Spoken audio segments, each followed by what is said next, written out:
Nous sommes le 1er décembre 2018 à Vancouver et il est 11h10 du matin. Un avion vient d'atterrir depuis Hong Kong. Parmi les passagers, une femme descend la passerelle. Elle est en escale. Son prochain vol part pour Mexico. Elle ne sait pas encore que des agents l'attendent. Meng Wanzhou, 46 ans, directrice financière de Huawei, le plus grand équipementier en télécommunications du monde, est la fille du fondateur Ren Zhangfei, ancien officier de l'armée chinoise et milliardaire. Les douaniers canadiens l'interceptent. Ils l'interrogent pendant près de 3 heures sans avocat. Ses téléphones, ses ordinateurs, ses mots de passe, tout part à la Gendarmerie royale du Canada. Puis à Washington. 3 heures après, son arrestation est formelle. On l'arrête pour le motif de fraude bancaire et complot pour contourner les sanctions américaines contre l'Iran. Elle était en transit et l'ignorait, mais un mandat avait été signé par un tribunal de New York le 22 août 2018. Quelques jours plus tard, elle sera libérée en échange d'une caution de 10 millions de dollars. Assignée à résidence dans ses villas de Vancouver, avec bracelet électronique à la cheville, garde du corps payé de sa poche et couvre-feu à 23h. Elle continuera à travailler depuis son salon. 9 jours plus tard, la Chine va répondre en arrêtant 2 Canadiens en Chine, Michael Kovrig et Michael Spavor. Le message de Pékin est limpide, même si personne ne le dit à haute voix. 1000 jours plus tard, Meng Wanzhou est libérée en échange des 2 Canadiens. Le 24 septembre 2021, elle rentre en Chine dans un vol gouvernemental affrété spécialement. À l'aéroport de Shenzhen, une foule l'attend pour un retour triomphal. Discours en direct à la télévision. Accueillie en héroïne nationale, le même jour, les 2 Canadiens décollent de Pékin. Ce n'était pas une guerre, mais ce n'était plus de la diplomatie. Ce que peu d'analystes n'avaient vu venir, c'est que cette arrestation ne serait pas la fin de Huawei. Au contraire, c'était son point de départ.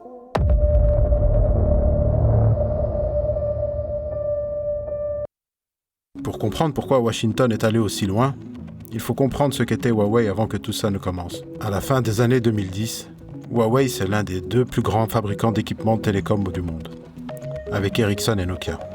Mais Huawei n'est pas juste dans la course, il domine. Près de 30% du marché mondial, plus de 40% dans certaines régions. Présent partout, Europe, Afrique, Moyen-Orient, Asie. Et sa 5G est à l'époque la meilleure du marché. Moins cher à déployer, moins gourmand dans l'énergie et plus rapide à installer. Pour la plupart des opérateurs dans le monde, le choix était simple. On prenait Huawei. Alors pourquoi Washington va tout faire pour l'écraser ? Il y a 2 arguments, un légal et un stratégique. Le légal d'abord. Huawei aurait violé les sanctions contre l'Iran en laissant une filiale faire des affaires là-bas. C'est ce prétexte qui va servir de base en mai 2019 pour inscrire Huawei sur la liste noire du commerce américain, avec ses 68 filiales à l'étranger. La stratégique ensuite. Washington accuse Huawei d'être trop proche de l'État chinois. La loi chinoise peut obliger une entreprise à coopérer avec les services de renseignement. Donc une antenne Huawei dans un réseau critique, c'est potentiellement une porte dérobée, même involontaire. Huawei nie. Et aucune autorité occidentale n'a jamais présenté publiquement la preuve d'une telle porte dérobée dans ses équipements 5G. Le débat reste entier. Mais le 16 mai 2019, le département du commerce américain inscrit Huawei sur sa liste noire. Conséquence immédiate. Toute entreprise qui utilise des composants, des brevets ou des équipements américains doit désormais obtenir une autorisation spéciale pour vendre du Huawei. En pratique, les fonderies comme TSMC, qui fabriquent des puces de pointe de Huawei, ne peuvent plus le faire. Et ça du jour au lendemain. Et en août 2020, Washington va encore plus loin. Même les puces fabriquées hors des États-Unis, si elles sont utilisées par des équipements américains dans leur fabrication, ne peuvent plus aller chez Huawei. C'est un étranglement à distance et sur toute la chaîne mondiale. Arrivé ici, on se pose une question. Est-ce que couper Huawei des puces américaines a tué Huawei ? La réponse est plus dérangeante que prévu. Mais on y revient dans 2 minutes. Il y a un rapport qui résume assez bien ce qui s'est passé ensuite. Il vient d'un institut de recherche américain. Pas exactement un sympathisant de Pékin. Le titre traduit en français serait du genre « Tir qui se retourne, les contrôles à l'export ont aidé Huawei et blessé les entreprises américaines ». Et ce rapport a été publié en 2025. Alors voilà ce qui s'est passé concrètement. Washington coupe Huawei de ses composants américains. Le résultat direct ? Des fabricants de puces américains perdent des clients majeurs. Des milliards de revenus en moins. Mais de l'autre côté, Pékin comprend le message 5 sur 5. Si on dépend de composants étrangers pour nos équipements les plus critiques, on est vulnérable. Leur réponse, un investissement massif dans les fonderies chinoises, dans les concepteurs de puces nationaux et dans les systèmes d'exploitation alternatifs. Tout ce que Washington voulait empêcher, ils l'ont précipité. C'est bien ça. Les sanctions ont accéléré exactement ce qu'elles voulaient ralentir. Si sur le terrain, Huawei perd effectivement des parts en Europe, et on y reviendra, en Chine, les opérateurs publics redirigent massivement leurs contrats 5G vers les acteurs nationaux. Ce que Huawei perd en Occident, il le regagne en Chine. Et ailleurs aussi. En Afrique, au Moyen-Orient, en Asie du Sud-Est, en Amérique latine, partout dans le monde. Huawei continue de déployer. Les pressions américaines ont perdu leur prise là-bas. Et les prix chinois restent très compétitifs. Washington a sorti Huawei des réseaux américains. Il a réduit sa présence en Europe. Mais il n'a pas sorti Huawei du monde. Il a juste redessiné la carte. Si vous êtes arrivé jusqu'ici, et si ce type d'analyse vous apporte de la valeur, alors un abonnement, un like et un commentaire permettent de mettre en avant cet épisode et d'aider la chaîne à continuer. Et l'Europe dans tout ça, en quête de souveraineté, qui ne veut choisir ni entre Washington ni entre Pékin, comment on gère un choix qu'on ne veut pas faire? Et c'est le point qu'on va aborder tout de suite. L'Europe a tout d'abord regardé ce qui se passait entre Washington et Pékin. Et elle a fait quelque chose qu'on fait très bien en Europe. C'est créer un document. Janvier 2020, l'UE publie sa boîte à outils 5G. C'est un ensemble de recommandations. Le texte introduit la notion de fournisseur à haut risque. Des critères sont fixés. Lien avec un État étranger, transparence, gouvernance. Huawei n'est pas nommé, mais tout le monde sait de qui on parle. Le texte ne bannit rien ni personne. Il fait des recommandations. Et chaque pays reste libre de décider ce qu'il en fait. Le résultat, comme vous le savez sans doute, c'est une Europe coupée en deux. D'un côté, les pays qui ont tranché. On y retrouve la Suède, le Danemark, la Belgique, le Portugal, la Roumanie et les pays baltes. Exclusion quasi totale de Huawei et ZTE. Parfois avec des procédures judiciaires et des menaces de représailles économiques de Pékin. De l'autre, ceux qui jouent la montre, l'Allemagne, l'Espagne, l'Autriche et une partie de l'Europe centrale. Ils appliquent des restrictions partielles, des quotas, mais Huawei reste dans certaines portions du réseau. En 2023, le commissaire européen de cette époque, Thierry Breton, perd patience. Il tense publiquement les pays en retard. Les pays en question prennent note, mais ils continueront à jouer la montre. Ceci dit, Bruxelles a une autre arme. Elle est plus discrète et bien plus efficace.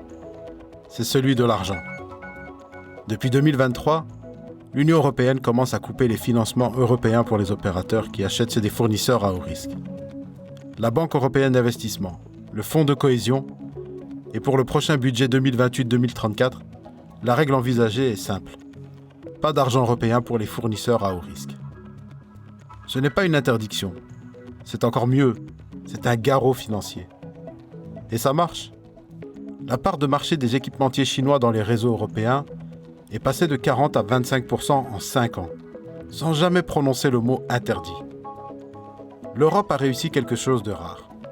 Réduire Huawei sans confrontation directe, sans décision formelle, en gardant la façade de l'autonomie stratégique. Certains appellent ça de la subtilité, et d'autres l'appellent de l'indécision bien habillée. Revenons à Pékin, parce que pendant que Washington sanctionnait et que Bruxelles jouait la montre, Pékin, elle, regardait ailleurs. Et pas derrière, mais bien devant. La réponse chinoise à la guerre de la 5G va se matérialiser par deux mouvements. Le premier, c'est celui de la consolidation. Puisque les Occidentaux ne veulent plus de leur équipement, ils accélèrent chez eux et ils conquièrent le reste du monde. Les opérateurs publics chinois réorientent massivement leurs contrats vers Huawei et ZTE. Et dans les pays émergents, Huawei ne vend pas juste des antennes. Il construit des réseaux entiers, des câbles sous-marins, des centres de données. La 5G devient un outil d'influence, au même titre que le port et les rails dans les nouvelles routes de la soie. D'ailleurs, si le sujet des câbles sous-marins vous intéresse, j'ai fait un épisode consacré entièrement à ce sujet. Je vous mettrai le lien en description. Le deuxième mouvement est celui de sauter une génération. Pendant que l'Occident se bat pour savoir si Huawei peut mettre des antennes dans les quartiers sensibles de Berlin ou de Paris, la Chine travaille déjà sur la prochaine norme mondiale, celle de la 6G. En 2020, La Chine lance ce qu'elle présente comme le premier satellite expérimental 6G du monde. L'objectif, c'est de tester les transmissions dans des bandes de fréquences bien au-delà de ceux qu'utilise la 5G. En 2022, le programme national 6G entre en première phase. Identifier les technologies clés et coordonner l'industrie, les universités et l'État. En 2024-2025, de nouveaux satellites sont mis en orbite pour tester l'intégration entre réseaux terrestres et constellations spatiales.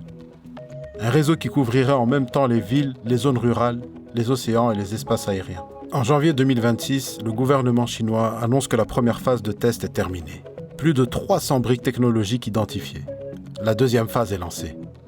À mi-2025, la Chine détient déjà 40% des brevets 6G mondiaux, devant les États-Unis, devant le Japon, devant la Corée du Sud et devant l'Europe. Même si ces brevets ne se valent pas tous en qualité, l'ambition est claire, être celui qui fixe les règles du prochain standard mondial. Et c'est là que se joue la vraie partie. Dans les télécoms, celui qui écrit le standard contrôle tout le marché qui suit. La 3G avait été dominée par les Européens, la 4G par les Américains, la 5G est encore un champ de bataille. La 6G, elle, pourrait être le premier standard mondial pensé et rédigé depuis Pékin. Si c'est le cas, la question n'est plus de savoir si Huawei est sûr ou pas.